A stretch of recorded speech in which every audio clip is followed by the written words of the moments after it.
RPF constable के exam में अब कुछ चुनिंदा घंटे ही बाकी हैं। मैं कहूंगा साथियों, अब सिर्फ मैं आपको वही पढ़ाऊंगा जो आपके एग्जाम में साथियों डिक्टो आपको दिखाई देगा। यानी कि कोई इधर उधर का सिलेबस नहीं, कोई इधर उधर के टॉपिक नहीं, सिर्फ वही जो हूबहू आपके परीक्षा में आपको साथियों देखने को मिलेगा। तो इस वीडियो में अगर आपने एंट्री कर दी है तो मैं कहूंगा आपकी किस्मत बहुत अच्छी है। इन सभी सवालों को साथियों देखिए और अपनी परीक्षा को पास कर लीजिए। आज की इस वीडियो में साथियों पूरे पेपर को हम लोग सॉल्व करेंगे।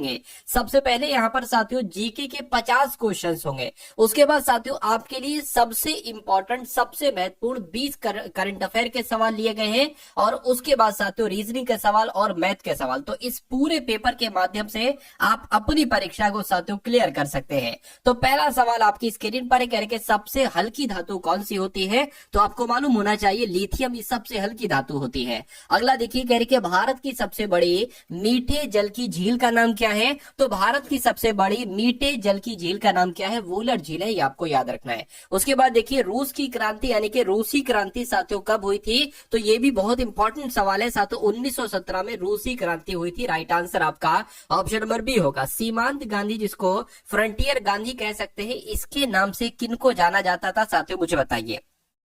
तो खान अब्दुल गफ्फार खान की अगर बात करें तो फ्रंटियर गांधी इनको कहा जाता था, यानी कि सीमांत गांधी के नाम से जाना जाता था खान अब्दुल गफ्फार खान को। उसके बाद देखिए साथियों कि नाइटिंगेल ऑफ इंडिया के नाम से किसे पुकारा जाता है? तो नाइटिंगेल ऑफ इंडिया के नाम से साथियों सरोजनी नायडू को पुकारा जाता है। राइट आंसर जिनका ऑप्शन नंबर सी है, तो बिल्कुल करेक्ट है। साथियों देखिए कम समय है तो बहुत तेजी के साथ हम लोग यहाँ पर चलेंगे, क्योंकि साथियों इस कम समय में आपको सिर्फ और सिर्फ वही चीजें पढ़ना चाहिए, वही चीजें पढ़ना चाहिए साथियों जो आपके एग्जाम में आपको डायरेक्ट देखने को मिलेंगी। होम रूल आंदोलन साथियों किसके द्वारा चलाया गया? देखिए बाल गंगाधर तिलक के द्वारा भी होम रूल आंदोलन चलाया गया था और एनी बेसेंट के द्वारा भी चलाया गया था। लेकिन जब आपके एग्जाम में ये सवाल आएगा तो इनमें से कोई एक ऑप्शन होगा। उसके बाद देखिए साथियों कहा जा रहा है कि प्लासी का युद्ध कब हुआ था? ये सवाल कई बार आपसे पूछा जा चुका है और इस बार भी पूछे जाने की संभावना है। तो 1757 में ही साथियों प्लासी का युद्ध हुआ था। उसके बाद देखिए राष्ट्रीय विकास परिषद के अध्यक्ष कौन होते हैं? प्रधानमंत्री, वित्त मंत्री या गृह मंत्री? तो आपको यह भी ध्यान रखना है कि राष्ट्रीय विकास परिषद के अध्यक्ष कौन होते हैं? प्रधानमंत्री ही होते हैं। ख्वाजा मोइनुद्दीन चिश्ती की दरगाह साथियों अजमेर में है, बनारस में है, दिल्ली में, हैदराबाद में है? तो ये आपका जवाब अगर है ऑप्शन नंबर ए तो बिल्कुल करेक्ट हो जाएगा, यानी कि ख्वाजा मोइनुद्दीन चिश्ती की दरगाह अजमेर में है। नेक्स्ट नंबर का सवाल है कि गुड फ्राइडे किससे संबंधित है साथियों, बताइए।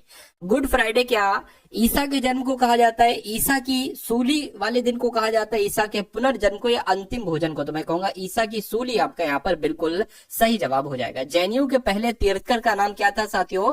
तो बाबा ऋषभदेव की अगर बात करते हैं तो जैन धर्म के पहले तीर्थकर यही तो थे, ऋषभदेव। उसके बाद देखिए कह रहे कि गीत गोविंद यानी कि गीति काव्य के कवि कौन है? तो गीत गोविंद गीति काव्य के कवि कौन है साथियों? जयदेव है। आंसर आपका जो जाएगा वो ऑप्शन नंबर किसके साथ जाएगा? बी के साथ जाएगा। दिव्य जीवन संघ के संस्थापक अगर आपसे परीक्षा में पूछा जाए तो आपका जवाब क्या होना चाहिए? स्वामी शिवानंद होना चाहिए। यानी कि दिव्य जीवन संघ के संस्थापक कौन थे? तो स्वामी शिवानंद थे। उसके बाद देखिए कह रहे कि बॉल पेन किस सिद्धांत पर कार्य करता है? ये भी साथियों क्वेश्चन बहुत इंपॉर्टेंट है और आपके एग्जाम में आएगा। तो अगर आपसे पूछा जाए बॉल पेन किस सिद्धांत पर कार्य करता है, तो ये तो पृष्ठीय तनाव के सिद्धांत पर कार्य करता है। किस सिद्धांत पर? पृष्ठीय तनाव के सिद्धांत पर। युआन किस देश की मुद्रा है? तो ये साथियों चीन देश की मुद्रा है। कहां की मुद्रा है? युआन चीन देश की मुद्रा है, ये भी आपको मालूम होना चाहिए। चलिए उसके बाद देखिए अगला सवाल कह रहे कि पूना पैक्ट यानी कि पूना पैक्ट समझौता का संबंध किससे है? तो दलित वर्ग से, ईसाई वर्ग से, सिख वर्ग से या मुस्लिम वर्ग से? तो दलित वर्ग से है। क्या साथियों पूना पैक्ट समझौते का संबंध दलित वर्ग से है? ये आपको मालूम होना चाहिए। भारत का पहला उपग्रह की अगर बात करें तो आर्यभट्ट था, मैटसेट था, रोहिणी था या भास्कर था? तो आपका जवाब साथियों यहाँ पर आर्यभट्ट होना चाहिए। क्या होना चाहिए साथियों? आर्यभट्ट यहाँ पर आपका बिल्कुल सही जवाब होना चाहिए। एनालिटिक इंजन का निर्माण किसने किया था? तो साथियों चार्ल्स बेबेज के द्वारा ही एनालिटिक इंजन का निर्माण किया गया था। आंसर आपका ऑप्शन नंबर सी होगा। अगला देखिए कह रहे कि गुदई महाराज का संबंध किस वाद्य यंत्र से है, बताइए। तो ये तबला वादक थे, वायलिन वादक थे, सितार वादक थे? ये तो तबला वादक थे। गुदई महाराज साथियों तबला वादक थे, तबला बजाया करते थे। ये निम्नलिखित में से कौन एक देव नृत्य है? तो इसमें से देव नृत्य की अगर बात करें तो कचिपुड़ी जो है ना साथियों ये एक देव नृत्य है। क्या है साथियों? ये एक देव नृत्य है। दुख में सब सुमिरन करें, सुख में करे ना कोई, ये पंक्ति किसने कही थी साथियों, बताइए। तो ये पंक्ति तो कबीरदास की है। किसकी है साथियों ये पंक्ति? ये पंक्ति कबीरदास की है, ये भी आपको मालूम होना चाहिए भाई। बहुत बढ़िया। तोता हिंद किसे कहा जाता है? तो अमीर खुसरो को तोता हिंद कहा जाता है। अगला देखिए, अंतरराष्ट्रीय मजदूर दिवस कब मनाया जाता है? तो 1 मई को साथियों अंतरराष्ट्रीय मजदूर दिवस मनाया जाता है, जिनका आंसर ऑप्शन नंबर ए के साथ है, तो बिल्कुल करेक्ट है। अगला देखिए, कह रहे स्वतंत्र भारत का पहला आम चुनाव किस वर्ष में हुआ था? तो साथियों 1951-52 में हुआ था। कब हुआ था? 1951-52 में हुआ था। दक्षिण एशिया का सबसे बड़ा मरुस्थल कौन सा है अगर आपसे पूछा जाए तो थार मरुस्थल आपको बता देना है कि दक्षिण एशिया का सबसे बड़ा मरुस्थल थार मरुस्थल है। नेक्स्ट नंबर का सवाल देखिए, पृथ्वी के वायुमंडल का सर्वाधिक घनत्व कहां पर होता है? तो साथियों पता कहां पर होता है? शुभ मंडल में होता है। क्या? पृथ्वी के वायुमंडल का सर्वाधिक घनत्व जो होता है वो साथियों शुभ मंडल में होता है। उसके बाद देखिए, किस महाद्वीप को श्वेत महाद्वीप कहा जाता है? तो क्वेश्चन बहुत इंपॉर्टेंट है कि किस महाद्वीप को श्वेत महाद्वीप कहा जाता है। मैं कहूंगा तो आपको ध्यान रखना है साथियों, अंटार्कटिक महाद्वीप की जब हम बात करते हैं तो अंटार्कटिक महाद्वीप को साथियों श्वेत महाद्वीप के नाम से जाना जाता है। अगला सवाल आपकी स्क्रीन पर, निम्नलिखित में से कौन सी विश्व की सर्वाधिक गहरी झील है? तो सर्वाधिक गहरी झील की जब हम बात करते हैं तो बैकाल झील आपका जवाब होना चाहिए। क्या होना चाहिए? बैकाल झील ही विश्व की सबसे गहरी झील है। विश्व का सबसे ऊंचा पर्वत शिखर कहां पर स्थित है? तो विश्व का सबसे ऊंचा पर्वत शिखर साथियों नेपाल में है। कहां पर है साथियों? नेपाल में है।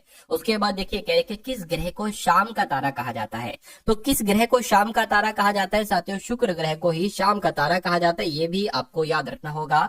उसके बाद देखिए, ग्रहों की गति का नियम ये किसके द्वारा प्रतिपादित किया गया था? तो केपलर के द्वारा, गैलीलियो के द्वारा, न्यूटन के द्वारा, मैं कहूंगा केपलर के द्वारा ही ग्रहों की गति का नियम प्रतिपादित किया गया था। अकबर ने किसे कविराय या कविराज की उपाधि दी थी? बताइए साथियों।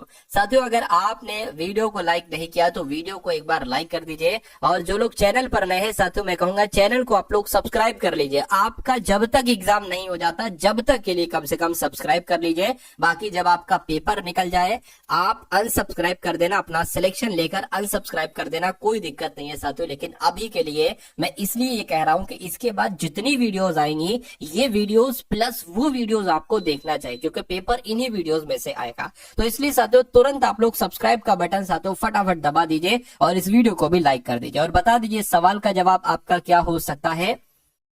कहने भाई, अकबर ने जो कविराज कहा था वो बीरबल को कहा जा, कविराज भी कहा था और कविराय भी कहा था। उसके बाद देखिए, प्रसिद्ध संगीतज्ञ तानसेन का मकबरा ये कहां पर स्थित है? तो ये तो ग्वालियर में स्थित है। जो तानसेन का मकबरा है ये ग्वालियर में ही स्थित है। जैन ग्रंथ की अगर बात करें, कल्पसूत्र के रचयिता कौन थे? तो कल्पसूत्र के रचयिता साथियों भद्रबाहु थे। कौन थे साथियों? भद्रबाहु थे। जियो और जीने दो ये कथन किसका है? ये कथन किसके द्वारा कहा गया था? तो महावीर स्वामी के द्वारा कहा गया था, जियो और जीने दो। सारनाथ में गौतम बुद्ध का प्रथम प्रवचन इसको क्या कहा जाता है? तो इसको सातु धर्म चक्र प्रवर्तन कहा जाता है। यानी कि गौतम बुद्ध का जो पहला प्रवचन था इसको धर्म चक्र कहा गया है। अगला देखिए, भारत छोड़ो आंदोलन साथियों कब प्रारंभ किया गया था? बताइए। तो ये 9 अगस्त 1942 में ही साथियों भारत छोड़ो आंदोलन शुरू किया गया था। सही जवाब आपका अगर है ऑप्शन नंबर ए तो बिल्कुल करेक्ट है। 1932 में पूना समझौते के साथ किसका सीधा संबंध था? तो किसका सीधा संबंध था साथियों? दलित वर्ग का था। यानी कि अभी मैंने आपको भी बताया था साथियों कि 1932 में जो हमने आपको बताया पूना समझौता ये दलित वर्ग से संबंधित था, और ये कब हुआ था? तो 1932 में हुआ था। उसके बाद देखिए, करो या मरो यानी कि डू और डाई ये मंत्र किसने यानी कि कथन किसके हैं मुझे बताइए। तो ये महात्मा गांधी जी के द्वारा कहा गया था साथियों, करो या मरो। साथियों देखिए, जो क्वेश्चंस मैं आपको बता रहा हूँ ना, सिंपल सा फंडा है, आप उन क्वेश्चंस को तैयार कर लीजिए बस। वर्ष 1932 में अखिल भारतीय हरिजन संघ के संस्थापक साथियों कौन थे? तो इसके संस्थापक की अगर बात करें तो अखिल भारतीय हरिजन संघ के संस्थापक महात्मा गांधी जी थे। ठीक है ना। चलिए अगला देखिए, यानी कि जनरल माइक और डायर की हत्या किसके द्वारा की गई थी? तो जनरल माइक और डायर की हत्या तो उधम सिंह के द्वारा की गई थी। किसके द्वारा साथियों? उधम सिंह के द्वारा। अगला देखिए, कह रहे कि महात्मा गांधी जी को सबसे पहले राष्ट्रपिता किसके द्वारा कहा गया था? तो साथियों सुभाष चंद्र बोस के द्वारा ही महात्मा गांधी जी को सबसे पहले राष्ट्रपिता कहा गया था। उसके बाद देखिए, काकोरी ट्रेन डकैती कांड के नायक कौन थे? बताइए। तो काकोरी ट्रेन डकैती कांड के नायक की अगर बात करें तो राम प्रसाद बिस्मिल थे। कौन थे साथियों? राम प्रसाद बिस्मिल थे। उसके बाद देखिए, कह रहे कि जय हिंद का नारा किसने दिया था? तो जय हिंद का नारा भाई साहब किसने दिया था? सुभाष चंद्र बोस के द्वारा ही जय हिंद का नारा दिया गया था। ये भी इंपॉर्टेंट क्वेश्चन है, आपको ध्यान रखना है। इंडिया डिवाइडेड ये पुस्तक बहुत पूछी जाती है, यानी कि इंडिया डिवाइडेड नामक पुस्तक अब्दुल कलाम आजाद ने लिखी थी? नहीं, डॉक्टर राजेंद्र प्रसाद ने लिखी थी। बिल्कुल सही साथियों, इंडिया डिवाइडेड नामक पुस्तक डॉक्टर राजेंद्र प्रसाद के द्वारा ही लिखी गई थी। किसके शासनकाल में अजंता की गुफाएं निर्मित की गई थी बताइए? गुप्त काल में। बिल्कुल साथियों, गुप्त काल में ही अजंता की गुफाएं निर्मित की गई थी, ये भी आपको मालूम होना चाहिए। विख्यात चित्रकारी द लास्ट जजमेंट ये किस चित्रकार की है मुझे बताइए? तो ये पता किसकी है साथियों? ये आपके अंजलि की है। किसकी है? अंजलि की है, ये आपको यहाँ पर मालूम होना चाहिए। उसके बाद देखिए भारतीय शिवाजी। इसके बाद देखिए करंट अफेयर के सवाल होंगे, ठीक है? करंट अफेयर के सवाल है, भारतीय शिवाजी किस शैली के नृत्य के लिए प्रसिद्ध हैं? तो ये साथियों मोहिनी अट्टम के लिए जानी जाती है। किसके लिए साथियों? मोहिनी अट्टम के लिए जानी जाती है, ये आपको यहाँ पर मालूम होना चाहिए। तो ये 50 सवाल आपके हो गए जीके के। अब 20 क्वेश्चंस हम लोग देख लेते हैं साथियों, जो बिल्कुल हाल फिलहाल के ही हैं, ठीक है? और वो साथियों यानी कि पिछले 6 महीने के अंदर अंदर की ये करंट अफेयर है, और ये सबसे इंपॉर्टेंट साथियों 20 क्वेश्चन है। मैं कहूंगा यहां से आपके एग्जाम में सवाल आएंगे। देखिए राष्ट्रपति यानी कि कह रहे कि किस देश के राष्ट्रपति भारत की यात्रा पर आएंगे? तो मैं कहूंगा साथियों सिंगापुर के राष्ट्रपति भारत की यात्रा पर आएंगे, ये सवाल आपसे पूछा जा सकता है। जापान ने किस देश के खिलाफ सख्त प्रतिबंधों की घोषणा कर दी है? तो जापान ने साथियों रूस देश के खिलाफ। किसके खिलाफ? जापान ने रूस के खिलाफ सख्त प्रतिबंधों की घोषणा कर दी है, ये भी आपको मालूम होना चाहिए। किस देश के क्रिकेटर तमीम इकबाल ने अंतरराष्ट्रीय क्रिकेट से संन्यास की घोषणा की है? तो मैं कहूंगा साथियों ये क्रिकेटर है तमीम इकबाल बांग्लादेश के, और इन्होंने साथियों अंतरराष्ट्रीय क्रिकेट से संन्यास की घोषणा कर दी है। उसके बाद देखिए कह रहे कि कहां रोबोटिक प्रणाली का उपयोग करके दुनिया की पहली हृदय संबंधी टेली सर्जरी की गई है? तो साथियों कहां पर यह काम किया गया है मुझे बताइए? तो ये काम अपने भारत देश में कहा गया है। क्या? अपने भारत देश में रोबोटिक प्रणाली का उपयोग करके दुनिया की पहली हृदय संबंधी टेली सर्जरी की गई है। उसके बाद देखिए कह रहे कि कौन 2026 में 28वें conference of speakers and presiding officers of the Commonwealth की मेजबानी करेगा? तो कौन करेगा साथियों? आपसे पूछा जा रहा है। अपना देश भारत करेगा, तो ये भी इंपॉर्टेंट क्वेश्चन है, आपको याद रखना है। उसके बाद देखिए कि एक रिपोर्ट के अनुसार भारत के राष्ट्रीय राजमार्गों में पिछले 10 वर्षों में कितने प्रतिशत की वृद्धि दर्ज की गई है? तो साथियों 60% की वृद्धि दर्ज की गई है, ये भी आपको मालूम होना चाहिए। उसके बाद देखिए कह रहे कि निकोलस मादुरो ने किस देश के राष्ट्रपति के रूप में तीसरी बार शपथ ली है बताइए? तो ये वेनेजुएला के तीसरी बार राष्ट्रपति बने हैं। कौन? निकोलस मादुरो, ये वेनेजुएला के तीसरी बार राष्ट्रपति बने हैं। ये इंपॉर्टेंट क्वेश्चन है, इसलिए आपको याद रखना होगा। किस राज्य की पुलिस ने फीडबैक प्रणाली शुरू की है बताइए? तो किस राज्य की पुलिस ने? मैं कहूंगा तेलंगाना राज्य की पुलिस ने फीडबैक प्रणाली शुरू की है, ये भी इंपॉर्टेंट क्वेश्चन है, आपको याद रखना है। किस देश में पहला हिंदी प्रमाणन पाठ्यक्रम शुरू किया गया है बताइए? तो अगर बात करते हैं साथियों श्रीलंका की, अगर बात करें तो किस देश में? श्रीलंका देश में पहला हिंदी प्रमाणन पाठ्यक्रम शुरू किया गया है। उसके बाद देखिए किस देश ने भारतीय यात्रियों के लिए ई वीजा शुरू किया है? तो मैं कहूंगा साथियों इजराइल की अगर बात करें, इजराइल देश ने ही भारतीय यात्रियों के लिए ई वीजा शुरू किया है। और राष्ट्रीय युवा महोत्सव 2025 यानी कि नेशनल यूथ फेस्टिवल 2025 का आयोजन कहां पर किया गया है? तो इसका आयोजन साथियों न्यू दिल्ली में किया गया, नई दिल्ली में ही राष्ट्रीय युवा महोत्सव 2025 का आयोजन किया गया है। इंपॉर्टेंट सवाल है और वेरी वेरी इंपॉर्टेंट सवाल है। उसके बाद देखिए अगला सवाल कह रहे कि 23वें दिव्य कला मेले का आयोजन कहां पर किया गया है? तो साथियों गुजरात में ही 23वें दिव्य कला मेले का आयोजन किया गया है। अगला देखिए कह रहे कि किसने ऑल इंडिया रेडियो के विशेष कुंभवाड़ी चैनल का उद्घाटन किया है? तो ये काम योगी जी के द्वारा किया गया है। योगी आदित्यनाथ जी ने ही ऑल इंडिया रेडियो के विशेष कुंभवाड़ी चैनल का उद्घाटन किया है। अगला देखिए किसे प्रवासी भारतीय सम्मान पुरस्कार 2025 से सम्मानित किया गया है? तो इनका नाम है डॉक्टर सैयद अनवर खुर्शीद, और डॉक्टर सैयद अनवर खुर्शीद को प्रवासी भारतीय सम्मान पुरस्कार 2025 से सम्मानित किया गया है। ज्ञानदा काकती, क्या इनका नाम ज्ञानदा काकती, और इनका भी हाल फिलहाल में निधन हुआ है। ये आखिर कौन है? तो ऐसे करके सवाल पूछे जाते हैं। ये अभिनेत्री है। कौन है साथियों? ये अभिनेत्री थी। उसके बाद देखिए किसने अवैध आप्रवासन को रोकने के लिए प्रतिबंधों की घोषणा की है बताइए? तो अगर ब्रिटेन देश की बात करें, ब्रिटेन देश ने ही अवैध अप्रवासन को रोकने के लिए प्रतिबंधों की घोषणा की है जारी। ये तो बहुत इंपॉर्टेंट क्वेश्चन है साथियों। हेनले पासपोर्ट इंडेक्स जो अभी हाल फिलहाल में जारी किया गया है, हेनले पासपोर्ट इंडेक्स 2025 में कौन टॉप पर रहा है, कौन सा देश शीर्ष पर रहा है, बताइए क्या आपका राइट आंसर हो सकता है। चलिए, तो सिंगापुर आपका जवाब हो जाएगा, यानी कि जारी हेनले पासपोर्ट इंडेक्स 2025 में सिंगापुर टॉप पर रहा है, शीर्ष पर रहा है। पीएम मोदी ने भारत के पहले ग्रीन हाइड्रोजन हब की आधारशिला कहां रखी है, तो साथियों कहां रखी है ये आपसे पूछा जा रहा है। विशाखापट्टनम में रखी है। कहां पर? विशाखापट्टनम में रखी है। अगला देखिए, थर्ड आई एशियन फिल्म फेस्टिवल का 21वां संस्करण ये कहां पर शुरू हुआ है, साथियों मुंबई में शुरू हुआ है। कहां पर थर्ड आई एशियन फिल्म फेस्टिवल का 21वां संस्करण शुरू हुआ है, तो मुंबई में शुरू हुआ है। और किस देश की संसद ने जोसेफ ऑन को राष्ट्रपति नियुक्ति किया है, तो मैं कहूंगा साथियों यहाँ पर आपका राइट आंसर लेबनान हो जाएगा, यानी कि लेबनान की संसद ने जोसेफ ऑन को राष्ट्रपति नियुक्ति किया है। ये आपको साथियों यहाँ पर मालूम होना चाहिए भाई। बहुत बढ़िया, वेरी गुड क्लास। अब उसके बाद देखिए साथियों, अब यहां से अगर बात करें, आपके सामने रीजनिंग के सवाल शुरू हो जाएंगे। देखिए रीजनिंग की अगर बात करें तो आरपीएफ कांस्टेबल एग्जाम में रीजनिंग के पूरे 35 सवाल आएंगे। तो यहाँ पर साथियों उन 35 सवालों को हराने के लिए, उन 35 सवालों को कवर अप करने के लिए ऐसे 20 कॉन्सेप्ट लिए गए हैं जो बार बार हर एक एग्जाम में साथियों पूछे जाते हैं। इसलिए इन सवालों को, 20 सवालों को आप लोग जरूर देखिएगा। तो पहला सवाल है, कह रहे सेल्वम और नवीन एक निश्चित बिंदु से चलते, कहीं से ही चलते, मान लीजिए यहां सेल्वन और नवीन चलते हैं। कह रहे कि सेल्वम जो चलता है वो 7 किलोमीटर दक्षिण में चलता है। मान लीजिए सेल्वम की अगर बात करें,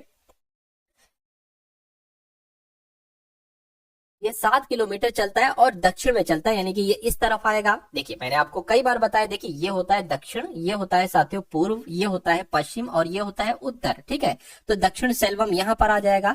उसके बाद कह रहे हैं कि फिर वो बाएं ओर मुड़ता है, तो बाएं ओर मुड़ता है और 5 किलोमीटर चलता है। ठीक है, बाएं ओर मुड़ गया, ये इधर 7 चला और इधर ये 5 किलोमीटर चला। कह रहे कि नवीन 5 किलोमीटर पूर्व में जाता है। नवीन तो अभी यहीं पर है, सेल्वम यहाँ से चला था, नवीन यहीं पर है। नवीन जो चलता है वो साथियों 5 किलोमीटर पूर्व की तरफ चलता है, तो 5 किलोमीटर पूर्व की तरफ चला दिया और बाएं मुड़ जाता है। क्या साथियों, यानी कि बाएं मुड़ जाता है, तो इसको हमने साथियों यहाँ पर बाएं मोड़ दिया। ठीक है, बाएं मुड़ता है और 5 किलोमीटर चलता है, 5 चल गया। ठीक है, करके दोनों एक दूसरे से कितनी दूरी पर है, एक ये है और एक साथियों ये है, टोटल दूरी कितनी होगी बताइए। तो साथियों 5 दूरी तो ये होगी 5 किलोमीटर, और इस दूरी की अगर हम बात करते हैं, इस दूरी की, तो ये दूरी जो है ना वो यही दूरी है। तो 5 और 7 कितनी हो जाएगी, 12 किलोमीटर की दूरी हो जाएगी। तो दोनों एक दूसरे से कितनी दूरी पर है साथियों, 12 किलोमीटर की दूरी पर है। तो जिनका आंसर भी मेरे आंसर से पहले आ गया था उनका आंसर बिल्कुल करेक्ट हो जाएगा, और जिनका बाद में उनका भी सही हो जाएगा। अब उसके बाद देखिए अगला सवाल बहुत इंपॉर्टेंट करेगा, उस विकल्प का चयन करिए दिए गए विकल्पों से भिन्न, यानी कि सबसे अलग इन 4 ऑप्शन में से कौन सा ऑप्शन आपको लग रहा है, कौन सी आकृति, कौन सा चित्र आपको सबसे अलग लग रहा है बताइए। देखिए बी यहां पर है, तो बी यहां से यहां आ गई, वाई यहां पर, वाई यहां से यहां आ गया। ठीक है, स्टार यहां पर, स्टार से ये यहां आ गया और यहां से ये चीज ये यहां आ गई। ठीक है, यहां से ये यहां आ गई, यहां से ये आ गया, लेकिन यहां से प्लस यहां पर आना चाहिए प्लस, लेकिन यहां पर नहीं है। तो मैं कहूंगा ये सबसे अलग हो जाएगा, सबसे विषम हो जाएगा, सबसे भिन्न हो जाएगा। तो यही आपका राइट आंसर हो जाएगा। अगला सवाल देखिए आरपीएफ के कथन और निष्कर्ष वाले सवाल आरपीएफ के एग्जाम में जरूर पूछे जाते, तो इन सवालों को भी आप लोग देखिए जरा। कहने की क्या भारतीय सरकार को अनाथालयों का सहारा देना चाहिए, यानी कि भारत की सरकार को अनाथालयों को सहारा देना चाहिए या नहीं देना चाहिए। अब तर्क देखिए, तर्क आप देखिए और मुझे बताइए कौन सा तर्क मजबूत है, कौन सा तर्क कमजोर है। कहने कि हाँ भैया बिल्कुल सरकार को अनाथालयों को सहारा देना चाहिए। क्यों? क्योंकि खराब आर्थिक और सामाजिक स्थिति सरकार की सहारे की आवश्यकता को इंगित करती है। बिल्कुल साथियों, इन अनाथालयों की आर्थिक स्थिति भी सही नहीं होती और सामाजिक स्थिति भी, तो साथियों सरकार को सहारे की आवश्यकता को करना चाहिए, बिल्कुल करना चाहिए, बिल्कुल सही हो जाएगा, मजबूत हो जाएगा। यानी कि नहीं, भारत की सरकार को अनाथालयों को सहारा नहीं देना चाहिए, नहीं देना चाहिए साथियों। क्यों नहीं देना चाहिए? क्योंकि फर्जी गैर सरकारी संगठन पनपते, ये बात तो बिल्कुल सही है। मतलब कुछ ऐसे गैर सरकारी संगठन पनप जाते हैं जहां पर अनाथ बच्चे ना के बराबर हो सकते हैं, ठीक है, या बिल्कुल भी नहीं हो सकते, और वो सरकार से मुआवजा लेते रहते हैं संस्थान। तो ये भी बात तो सही है, कह रहे कि भैया अगर दोगे तो इसमें ये पनप जाएंगे गैर फर्जी गैर सरकारी संगठन पनप जाएंगे और सरकारी धन का दुरुपयोग होगा। बिल्कुल सही। तो दोनों ही तर्क आपके मजबूत हैं। ऐसा कहां पर लिखा हुआ है? दोनों तर्क मजबूत हैं, ऐसा ऑप्शन नंबर डी में लिखा हुआ है। उसके बाद देखिए अगला सवाल आपके स्क्रीन पर कह रहे चित्र में एक लड़की की ओर इशारा करते हुए सीता कहती है। ठीक है भाई साहब, तो यहाँ पर अगर बात करें सीता क्या कह रही है? सीता एक लड़की की तरफ इशारा करते हुए कह रही है, सीता एक लड़की की तरफ इशारा करते हुए कह रही कि उसकी माँ का पिता, यानी कि इनकी कोई माता जी होंगी, इनकी कोई माँ होंगी और इनके क्या, इन माता जी के क्या कोई पिताजी होंगे, इन माता जी के कोई पिताजी होंगे। सीता कह रही है इस लड़की की माता के पिता, तो इस लड़की के वो कौन हो गए? इस लड़की के वो नाना ही तो हो गए, इस लड़की के वो नाना हो गए। ठीक है, कहने कि उसकी माँ के पिता मेरी बहन के दादा है। मेरी बहन, सीता कह रही है मेरी बहन के दादा है, या ये कह लो मेरे ही दादा है, यानी कि ये दादा हो गए इनके। ठीक है, ये इनके कौन हो गए? दादा हो गए, यानी कि दादा है। ठीक है, दादा या नाना है, कहने कि जबकि उसकी माँ उसके दादा नाना की इकलौती पुत्री, यानी कि ये जो इनके पिता की जो ये जो बेटी है ना, ये इकलौती पुत्री है। क्या है साथियों? इकलौती पुत्री है। तो कहा जा रहा है कि सीता का इस लड़की से क्या संबंध हो जाएगा साथियों? बहन का ही तो संबंध हो जाएगा। क्या बहन का संबंध हो जाएगा? तो बहन कहां पर लिखा हुआ है? ऑप्शन नंबर ए में लिखा हुआ है, तो यही आपका राइट आंसर हो जाएगा। चलिए अगला सवाल देखिए आपकी स्क्रीन पर है, यानी कि कौन सा आरेख पोशाक, साड़ी और शर्ट के बीच संबंध को सही ढंग से दर्शाता है? मुझे बताइए क्या आपका राइट आंसर होगा। देखिए ये साड़ी भी एक पोशाक है और शर्ट भी एक पोशाक है, तो एक काम करिए, ये आपकी क्या हो गई? ये आपकी पोशाक हो गई, ये पोशाक हो गई और ये साड़ियां हो गई, ये शर्ट्स हो गई। तो ऐसा आरेख कहां पर बना हुआ है? ऐसा आरेख ऑप्शन नंबर सी में बना हुआ है, तो ये आपका राइट आंसर हो जाएगा। अगला सवाल आपकी स्क्रीन पर, कहने कि उस विकल्प का चयन कीजिए जो अन्य से भिन्न है, यानी कि 4 ऑप्शन में से सबसे अलग कौन सा है साथियों, ये आपसे पूछा जा रहा है, बताइए। चलिए देखिए, भूटान देश है, मालदीव देश है, नेपाल देश है। ये सारे के सारे देश साथियों अपने एशिया महाद्वीप में स्थित हैं, लेकिन सेशल्स अगर महाद्वीप की अगर बात करते हैं तो ये अफ्रीका एशिया में नहीं है, बल्कि ये अफ्रीका में है। तो सबसे अलग कौन सा हो जाएगा? ऑप्शन नंबर बी हो जाएगा। नेक्स्ट नंबर का सवाल है आपकी स्क्रीन पर, कहा जा रहा है कि दिए गए विकल्पों में से उस शब्द का चयन करिए जिसका दिए गए शब्द के अक्षरों का उपयोग करके गठन नहीं किया जा सकता है। क्या इनका मतलब यहाँ पर जो लेटर्स लिखे हुए हैं, मतलब ए वाले में जो लेटर्स लिखे हैं कि ये लेटर्स यहाँ पर हैं, अगर हैं तो ये आंसर नहीं होगा। इसको देखते हैं, एक एक करके चेक कर लेते हैं। देखिए सैलेंस लिखा हुआ है, तो एस ये हो जाएगा, ई ये हो जाएगा और एल किधर गया? एल ये हो जाएगा, ई ये हो जाएगा सैलेन, और एन ई कहां पर है? ई ये हो गया, एन कहां पर? ये हो गया, यानी कि ये तो बन सकता है, तो ये आंसर नहीं हो सकता। यहाँ पर पूछा गया कौन सा नहीं बनाया जा सकता। ल्यू मिचेल की अगर बात करें तो एल यू ये हो गया, एम ये हो गया, आई कहां पर? ये हो गया, एन ये हो गया, एन एन तो नहीं है, एन नहीं है, एन की जरूरत नहीं है। ठीक है, ल्यूमी ये हो चुका है, ल्यूमी यहाँ पर हो गया है। सी एच ई एल देख लो, सी ये हो गया और एच ये हो गया, ई ये हो गया और एल ये हो गया, यानी कि ये वाला भी साथियों बनाया जा सकता है, तो ये भी आंसर नहीं हो सकता। ठीक है, अब तीसरे वाले को चेक कर लेते हैं, मिलेंस। ठीक है, मिलेंस कह रहे हैं कि एम आई एल ए, तो एम किधर गया? एम आई ये हो गया और एल ए किधर गया? एल ये हो गया, ए किधर गया? ए नहीं है भाई साहब, ए यहाँ पर जो है पूरे मुझे ए नहीं दिख रहा है, तो मैं कहूंगी ये वाला नहीं बनाया जा सकता है, नहीं बनाया जा सकता है, तो यही आपका राइट आंसर हो जाएगा। उसके बाद देखिए अगले नंबर का सवाल आपकी स्क्रीन पर है, आपसे पूछा जा रहा है कि शीला पूर्व की तरफ मुंह किए हुए खड़ी है। तो सवाल में जैसा जैसा कहा जा रहा है वैसा वैसा हम कर देते हैं। मान लीजिए शीला यहाँ पर खड़ी है और शीला का मुख किस तरफ है? पूर्व की तरफ है। ठीक है, यानी कि 90 डिग्री वामावर्त दिशा में घूमती है। पहले मैं आपको बता दूं कि वामावर्त का मतलब क्या होता है, दक्षिणा का मतलब क्या होता है। देखिए जैसे घड़ी की सुइयां चलती हैं, ठीक है ना, घड़ी की सुई जैसे चलती है वो उसको कहा जाता है दक्षिणावर्त। जैसे कि मान लीजिए, ठीक है, सुई यहाँ पर है, फिर यहाँ पर आएगी, यहाँ पर आएगी, यहाँ पर, यानी कि ये जो क्रम में चला रहा हूँ ना, ये दक्षिणावर्त चला रहा हूँ। लेकिन घड़ी की विपरीत दिशा में की अगर बात करें, घड़ी की विपरीत दिशा की अगर बात करें, जैसे कि ऐसे ऐसे ऐसे ऐसे ये उल्टे क्रम में, तो इसको वामावर्त कहा जाता है। ठीक है ना। चलिए, तो अभी शीला का मुंह पूर्व की तरफ है, कह के 90 डिग्री इसको वामावर्त घुमाया जाता है। वामावर्त का मतलब है कि ऐसे घुमा दो, ऐसे, मतलब ये यहाँ पर है ना अभी, तो ये यहाँ पर हो जाएगा। ठीक है, ये 90 डिग्री मैंने इसको घुमा दिया।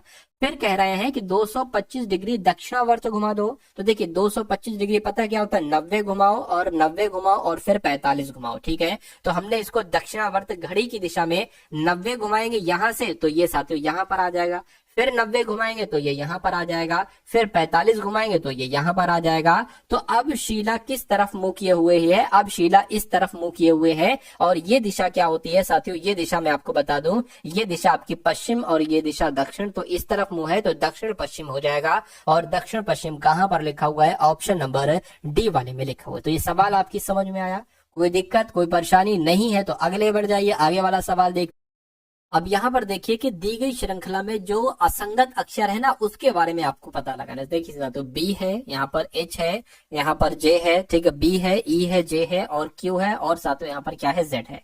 अब देखिए यहाँ पर अगर बात करें कि बी में कितना प्लस करें, ठीक है, कि यहाँ पर ये आ जाए तो यहाँ पर साथियों 2 से 8 हुआ है तो मैं कहूंगा 6 बढ़ाया गया है एच, और यहाँ पर साथियों सिर्फ 2 बढ़ाया गया। यहाँ पर कितना बढ़ाया गया है, जे से क्यू हुआ है यानी कि 7 बढ़ाया गया। और यहाँ पर कितना बढ़ाया गया है, यहाँ पर क्यू होता है, ये आपका 26 पर है। तो 17 से कितना हो गया साथियों, 26 हो गया, यानी कि यहाँ पर 9 बढ़ाया गया। अब एक चीज यहाँ पर आप ये देखिए साथियों, क्या देखिए, देखिए 9 से 2 घटाया गया, 7 आ गया। अगर हम 7 में से भी साथियों क्या एक तरीके से घटा दें, ठीक है, 7 में से, अब आपको ये बताने कि यहाँ पर असंगत अक्षर आखिर कौन सा है, तो क्या दिक्कत यहाँ पर आपको लग रही है। देखिए ये तो फिर 6 है और ये बड़ा है, ठीक है, फिर यहाँ पर 2 आया है, लेकिन ये मुझे ऐसा लगता है घटते क्रम में होगा। क्या साथियों, घटते, जैसे कि 9 से यहाँ पर 7 हुआ है तो 7 से वैसे यहाँ पर 5 आ जाना चाहिए, 2 नहीं आना चाहिए। और फिर यहाँ पर साथियों क्या 3 आ जाना चाहिए। तो अगर बी में हम 3 बढ़ाते हैं तो साथियों ई आता है, ठीक है, और ई में अगर हम साथियों क्या 5 बढ़ा देते हैं तो कितना आ जाता है, जे आ जाएगा बिल्कुल। जे में अगर हम 7 बढ़ा देते हैं तो क्यू आ जाएगा, और क्यू में 9 बढ़ा देते हैं तो जेड आ जाएगा, यानी कि इसकी जगह पर एच नहीं आना चाहिए, ई आना चाहिए। तो असंगत अक्षर कौन सा हो जाएगा साथियों, एच हो जाएगा। तो एच आपका यहाँ पर बिल्कुल सही जवाब हो जाएगा। उसके बाद देखिए साथियों अगला सवाल आपकी स्क्रीन पर है, इस सवाल को देखिए और बताइए राइट आंसर क्या होगा। कह रहे कि त्वचा का और कोशिका का और मेलेनिन के बीच आपको संबंध दर्शाना है कि सही संबंध यहाँ पर क्या हो सकता है, बताइए। देखिए अगर बात करते हैं साथियों, मान लीजिए ये क्या हो गई, ये त्वचा हो गई, क्योंकि सबसे बड़ा इसमें त्वचा ही होता है, ठीक है। त्वचा के बाद अगर बात करें साथियों, ये क्या हो गई, ये आपकी कोशिका हो गई। क्या हो गई साथियों, ये आपकी कोशिक हो गई। और कोशिक के अंदर आता है साथियों मेलेनिन। क्या, कोशिक के अंदर आता है साथियों मेलेनिन। तो कुल मिला के ऐसा आरेख कहां पर बना हुआ है, ऐसा आरेख आपका ऑप्शन नंबर बी में बना हुआ है, तो बी आपका आंसर होगा।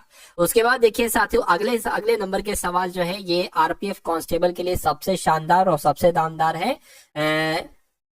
कथन है और साथियों पूर्व अनुमान है। कथन के अकॉर्डिंग आपको बताने के कौन कौन से पूर्व अनुमान यहाँ पर सही है। यानी कि कथन में कहा जा रहा है जो छात्र रिकॉर्ड बुक प्रस्तुत नहीं करते उन्हें प्रैक्टिकल परीक्षा में भाग लेने की अनुमति नहीं दी जाएगी। यानी कि अगर आपको प्रैक्टिकल परीक्षा में भाग लेना है तो आपको रिकॉर्ड बुक प्रस्तुत करना होगी। पूर्व अनुमान देखिए, प्रैक्टिकल परीक्षा में भाग लेने के लिए रिकॉर्ड बुक अनिवार्य, बिल्कुल साथियों रिकॉर्ड बुक अनिवार्य, अगर लाओगे तो प्रैक्टिकल परीक्षा आप दे पाओगे वरना नहीं दे पाओगे, बिल्कुल सही हो जाएगा।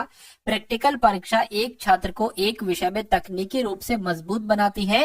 तो ये यहाँ पर नहीं कहा गया, यहाँ पर सिर्फ इतना कहा गया है कि भाई अगर रिकॉर्ड बुक दोगे तो प्रैक्टिकल परीक्षा दे पाओगे। और इसके अंतर्निहित जो पूर्व अनुमान है वो ऑप्शन नंबर ए वाला है, ये सेकंड वाला नहीं है। तो ऐसा कहां पर लिखा हुआ है, केवल पूर्व अनुमान एक अंतर्निहित है साथियों, ऐसा आपका ऑप्शन नंबर ए में लिखा हुआ है, ठीक है। तो ए में लिखा हुआ है तो ये आपका क्या हो जाएगा, ये आपका साथियों बिल्कुल सही जवाब हो जाएगा। अब उसके बाद देखिए अगला सवाल आपके स्क्रीन पर है साथियों, देखिए और बताइए राइट आंसर क्या होगा। चलिए कहा जा रहा है साथियों यहाँ पर कि स्मार्ट को यानी कि SMART को QOYTR लिखा जाता है। तो आपको बताना है साथियों उसी प्रकार प्राइम को यहाँ पर क्या लिखा जा सकता है, बताइए। अब देखिए यहाँ पर अगर साथियों हम लोग थोड़ा सा अगर ध्यान देना तो S जो होता है वो 19 पर होता है, M साथियों 13 पर होता है, A 1 पर होता है, R 18 पर होता है, T 20 पर होता है। क्योंकि अगर बात करें 17 पर, O की बात करें तो 15 पर, Y जो होता है वो साथियों 25 पर होता है, T आपका 20 पर होता है, R 18 पर होता है। अब देखिए ये 19 से 17 हो गया यानी कि 2 घटाया गया, 13 से 15 हुआ 2 बढ़ाया गया, 1 से 25 हुआ 2 घटाया गया, 18 से 20 हुआ 2 बढ़ाया गया और फिर से यहाँ पर 2 घटाया गया। तो 2 घटाना 2 बढ़ाना, 2 घटाना 2 बढ़ाना, ये वाली चीज चल रही है। तो इसमें भी हम 2 घटाएंगे। P में साथियों 2 घटाओगे तो यहाँ पर आपका N आ जाएगा। आर में 2 बढ़ाओगे टी आ जाएगा, आई में 2 घटाओगे तो क्या आ जाएगा साथियों, तो आपका जी आ जाएगा, और एम में 2 बढ़ाओगे ओ आ जाएगा, और इसमें 2 घटाओगे सी आ जाएगा। तो ये कौन से ऑप्शन में लिखा हुआ है, NTGOC साथियों, NTGOC ऑप्शन नंबर सी में लिखा हुआ है, सी में लिखा हुआ है, तो यही आपका बिल्कुल सही जवाब हो जाएगा भाई। बहुत बढ़िया, वेरी गुड क्लास। निम्नलिखित श्रृंखला में प्रश्नवाचक चिन्ह की जगह पर आपको बताना है क्या आएगा। सबसे पहले 2 है, उसके बाद 7 है, उसके बाद 16 है, उसके बाद 29 है, तो अगला नंबर आपको बताने साथियों यहाँ पर क्या आ सकता है, फटाफट बताइए। अब यहाँ पर अगर हम लोग लॉजिक ढूंढने की कोशिश करें तो देखिए यहाँ पर ये 5 बढ़ाया गया है, यहाँ पर कितना बढ़ाया गया है, 9 बढ़ाया गया है, ठीक है। और यहाँ पर अगर बात करें 16 से 29 हुआ है तो 13 बढ़ाया गया है। तो अब ये कितना कितना साथियों बढ़ाया जा रहा है, जरा देखिए, मतलब यहाँ पर भी 4 का बढ़ाया गया, यहाँ पर भी 4 बढ़ाया गया, तो यहाँ पर भी 4 बढ़ाएंगे तो ये कितना हो जाएगा, 17 हो जाएगा। यानी कि 29 में 17 जोड़ दीजिए, ये वाला नंबर आपको मिल जाएगा, तो 6 आ जाएगा और साथियों 4 आ जाएगा, यानी कि 46 आपका आंसर आ जाएगा। और 46 कहां पर लिखा हुआ है, ऑप्शन नंबर सी में लिखा हुआ है। उसके बाद देख लीजिए अगले नंबर का सवाल आपकी स्क्रीन पर है।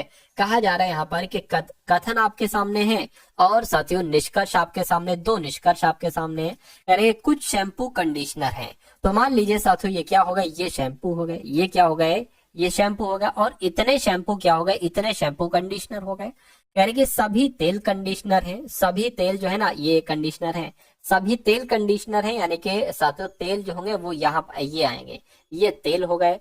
तो अब निष्कर्ष पढ़िए और बताइए कौन सा सही है कौन सा गलत है। यानी कि सभी तेल शैम्पू हैं, सभी तेल शैम्पू, भाई तेल ये है, शैम्पू ये है, तो कैसे सभी तेल शैम्पू हो सकता है, गलत। कुछ शैम्पू तेल है, देखिए कुछ शैम्पू भी तेल नहीं है। हाँ अगर ये आता कुछ कंडीशनर शैम्पू है या कुछ शैम्पू कंडीशनर तो सही हो जाता, लेकिन कुछ शैम्पू तेल है, ये गलत हो जाएगा।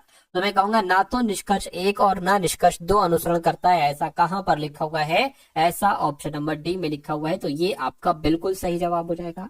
अब उसके बाद देखिए अगला सवाल है, कहा जा रहा है साथियों,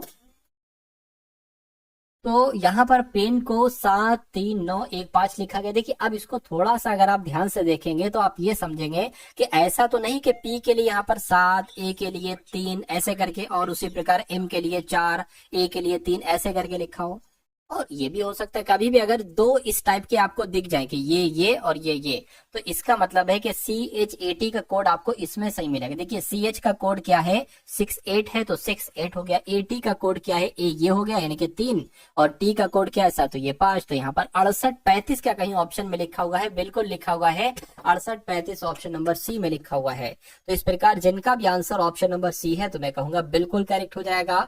अगले नंबर का साथ सवाल आपके स्क्रीन पर है, आपसे कहा जा रहा है कि एक महिला की ओर इशारा करते हुए एक लड़का कहता है, बहुत ध्यान से साथियों इसको देखिएगा, उसका पति मेरे भाई की नानी की बेटी का इकलौता भाई है। उस लड़के का उस महिला से क्या संबंध है। देखिए एक महिला की ओर इशारा करते हुए एक लड़का कह रहा है ना, तो साथियों ये मान लीजिए, ठीक है, ये महिला हो गई, क्या ये महिला हो गई, महिला की ओर इशारा करते हुए लड़का कह रहा है, क्या कह रहा है साथियों, लड़का कह रहा है, क्या कह रहा है, लड़का कहता है कि उसका पति, यानी कि ये महिला का पति, महिला का क्या, महिला का कोई पति होगा, ठीक है, महिला का जो पति है वो मेरी नानी का, क्या साथियों, मेरी नानी की बेटी का, मेरी नानी की बेटी कौन हो जाएंगी, इस लड़की की मम्मी हो जाएंगी, यानी कि इस लड़के की मम्मी का इकलौता भाई है। यानी कि ये दोनों आपस में भाई भाई हैं। समझ में आया कुछ आपकी, कि जो मेरी ये लड़का है, जो मेरी मम्मी है, मेरी मम्मी का भाई है ये, और ये कौन है, ये उस महिला का पति है।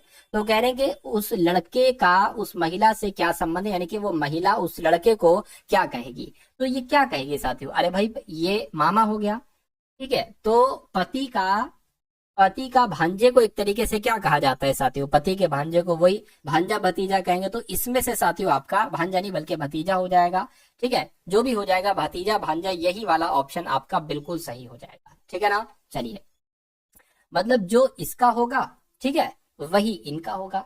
ये भांजा कहेगा, बहन की लड़की को भांजा कहा जाएगा, तो भांजा आपका यहाँ पर सही जवाब हो जाएगा। चलिए भाई, अब उसके बाद देख लीजिए अगला सवाल आपके स्क्रीन पर। यहाँ पर भी साथियों फिर से कथन और निष्कर्ष वाला सवाल आपके सामने आ चुका है, क्योंकि 100% तय होता है कि 2 से 3 सवाल कथन निष्कर्ष के आपके पूछे ही पूछे जाते हैं। तो सभी नाइट्रोजन अद्वितीय हैं, ये कहा गया है। तो मान लीजिए साथियों ये क्या हो गए, सभी नाइट्रोजन क्या हो गए, अद्वितीय हो गए, सभी नाइट्रोजन अद्वितीय हो गए। ठीक है, कहने के सभी उर्वरक उपयोगी हैं, ये सभी उर्वरक क्या हो गए, सभी उर्वरक जो है ना वो क्या हो गए, वो उपयोगी हो गए, सभी उर्वरक उपयोगी हो गए। अब यहाँ पर पढ़िए और बताइए कौन सा निष्कर्ष सही है। यानी कि कुछ उर्वरक उपयोगी हैं, कुछ उर्वरक, बिल्कुल साथियों देखिए सभी उर्वरक उपयोगी हैं, तो कुछ उर्वरक भी उपयोगी होंगे, तो ये तो बिल्कुल सही हो जाएगा। कुछ उर्वरक नाइट्रोजन है, भाई उर्वरक का नाइट्रोजन से कोई संबंध नहीं, तो ये गलत हो जाएगा। तो मैं कहूंगा कि केवल निष्कर्ष एक अनुसरण करता है, ऐसा कहां पर लिखा हुआ है, ऐसा आपका ऑप्शन नंबर बी में लिखा हुआ है, तो बी में लिखा हुआ है तो ये आपका सही जवाब है। अब उसके बाद देखिए साथियों, अगला सवाल आपकी स्क्रीन पर है। यहाँ पर अगर बात करें, कहा जा रहा है कि गणेश शाम को सूर्य की दिशा में साइकिल चलाता है। तो गणेश की बात चल रही है, तो गणेश सूर्य को शाम को, देखिए शाम में जो होता है ना सूर्य, सूर्य पश्चिम दिशा में होता है। तो गणेश शाम को सूर्य की दिशा में साइकिल चलाता है, थोड़ी देर बाद वो बाएं मुड़ता है। तो साइकिल किधर चला रहे हैं, सूर्य की दिशा में, सूर्य किधर होता है, पश्चिम की तरफ। तो गणेश शाम को सूर्य की दिशा में साइकिल चलाता है, यानी कि किस तरफ साइकिल चला रहा है साथियों, वो पश्चिम की तरफ साइकिल चला रहा है। तो गणेश ये पश्चिम की तरफ चला गया। ठीक है, पश्चिम की तरफ यहाँ पर साथियों अगर एक सेकंड, गणेश जो है ना वो पश्चिम की तरफ चला गया और थोड़ी देर बाद वो बाएं मुड़ जाते हैं, यानी कि बाएं मुड़ दिया गया और फिर दाएं मुड़ जाते हैं, फिर साथियों यहाँ पर जो है ना वो दाएं मुड़ दिया गया और थोड़ी बाद फिर से वो दाएं मुड़ जाते हैं, दाएं मोड़ दिया गया। ठीक है, करेंगे अब वह किस दिशा में, दिशा के सामने खड़े। तो साथियों अब तो वो किस तरफ देख रहे हैं साथियों, उत्तर की तरफ देख रहे हैं, तो उत्तर की तरफ देख रहे हैं, उत्तर आपका यहाँ पर बिल्कुल सही जवाब हो जाएगा। ठीक है ना, चलिए उसके बाद देखिए अगला सवाल कह रहे कि किस अनुपात में। अब यहाँ पर अगर बात करें, आपके सामने मैथ के क्वेश्चन स्टार्ट हो चुके हैं, तो इन सभी मैथ के सवालों को भी साथियों देख लीजिए बहुत अच्छे तरीके से। यानी कि किस अनुपात में 8.30 रुपए प्रति किलोग्राम की गेहूं को 9.80 रुपए प्रति किलोग्राम के गेहूं के साथ मिलाया जाए ताकि प्राप्त मिश्रण की कीमत 9 रुपए प्रति किलोग्राम हो जाए। तो साथियों अनुपात आपसे पूछा जा रहा है, तो ये दोनों कीमत आप यहाँ पर रख लीजिए, 8.3 करके और 9.80 करके, और बीच में साथियों क्या रख लीजिए, 9 रख लीजिए। अब इनका डिफरेंस निकाल दीजिए, यानी कि अगर 9 में से 8.3 जाता है तो 0.70 बचेगा, 9 में से इसको घटाते हैं तो साथियों 0.80 बचेगा, 0 से 0 कैंसिल हो जाएगा, 8:7 यहाँ पर आ जाएगा। यानी कि किस अनुपात में, तो 8:7 में। 8:7 कहां पर लिखा हुआ है, ऑप्शन नंबर ए में लिखा हुआ है, तो ये आपका बिल्कुल सही जवाब हो जाएगा। अगला सवाल देखिए, अगला सवाल है साथियों आपके स्क्रीन पर। अगला सवाल आपकी स्क्रीन पर है। ठीक है, कि निम्नलिखित 4 उम्मीदवार हैं, ए बी सी डी। ठीक है, और इनके अंक ये हैं, 560 में से 420 प्राप्त किए ए ने, 720 में से 560 प्राप्त किए बी ने, 500 में से 415 प्राप्त किए सी ने, और डी ने 650 में से 485 प्राप्त किए। तो सवाल आपसे क्या पूछा जा रहा है, ये कुछ नहीं, ये सवाल नहीं, ये सवाल आपसे ये पूछा जा रहा है कि किसके अंकों का प्रतिशत सर्वोच्च से दूसरे पायदान पर है, यानी कि सबसे ज्यादा किसने अंक प्राप्त किए हैं, कुल मिला के दूसरे नंबर पर कौन है, ये आपसे पूछा जा रहा है।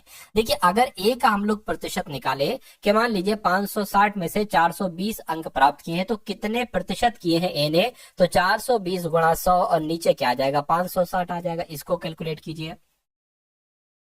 ठीक है ना, इसको अगर बात करें साथियों तो देखिए 2 दूना 4 हो जाएगा, 2 अट्ठे 16 हो जाएगा, 2 दूना इतना हो जाएगा। ठीक है, 7 तिया 21 हो जाएगा, 7 चौक 28 हो जाएगा, 4 से कट करेंगे 25 आ जाएगा, यानी कि 25 तिया कितना हो जाएगा साथियों, 75 हो जाएगा। यानी कि ए ने कितने अंक प्राप्त किए हैं, 75% अंक प्राप्त किए। अब बी का इसी प्रकार से निकाल लीजिए।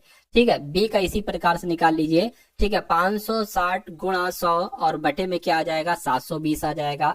ठीक है, इससे ये आपका कैंसिल हो जाएगा और 2 दूना 4, 2 अट्ठे 16 हो गया, इसको कट करेंगे तो साथियों इतना आ जाएगा। ठीक है, 12 से कटेगा।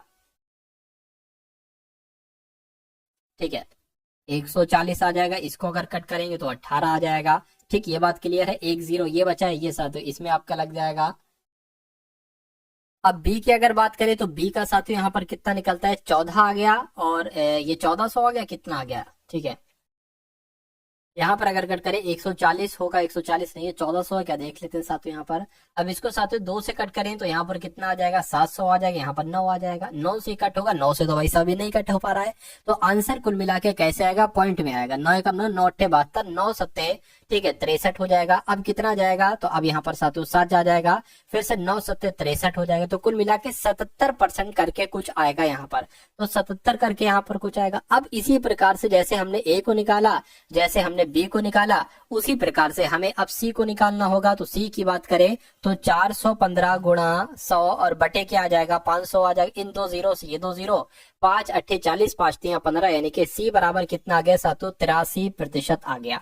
चलिए अब उसके बाद डी को निकाल लेते हैं और आंसर हमारा हमारे सामने आ जाएगा, ठीक है ना। चलिए तो यहाँ पर अगर बात करें साथियों 485 आ गया, गुणा यहाँ पर 100 आ गया और बटे कितना आ जाएगा, 650 यहाँ पर आ जाएगा। इस जीरो से ये जीरो कैंसिल हो जाएगा, 5 दूना 10 हो जाएगा, 5 एकम 5 हो जाएगा, 5 तिया 15 हो जाएगा। ये बात क्लियर है, बिल्कुल क्लियर है। अब देखिए क्या ये साथियों 13 से आपका कट पाएगा, नहीं कट पाएगा, तो कट करके देखिए 13 26 13 39, 13 चक्कू 52, 13 तिया आपका कितना हो जाएगा, 39 हो जाएगा। कितना बचेगा साथियों, 9 बचेगा, ये इधर आ जाएगा, ठीक है। ये आपका कितना हो जाएगा, 13 सत्ते 91 हो जाएगा। तो 13 सत्ते कितना हो जाएगा, कुल मिला के साथ यहाँ पर 91 हो जाएगा। तो यहाँ पर भी पॉइंट करके कुछ आएगा, तो 37 दुना कितना हो जाएगा साथियों, लगभग 74 हो जाएगा। तो डी बराबर कितना आ जाएगा साथियों, 74% यहाँ पर आ जाएगा। अब आपसे सवाल क्या पूछा जा रहा था, कह रहे कि किसके अंकों का प्रतिशत सर्वोच्च से दूसरे पायदान पर है। देखिए पहले नंबर पर किसका सबसे ज्यादा है, इसका।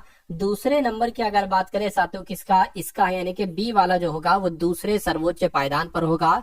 तो बी कौन से ऑप्शन में लिखा हुआ है, ऑप्शन नंबर ए में लिखा हुआ है।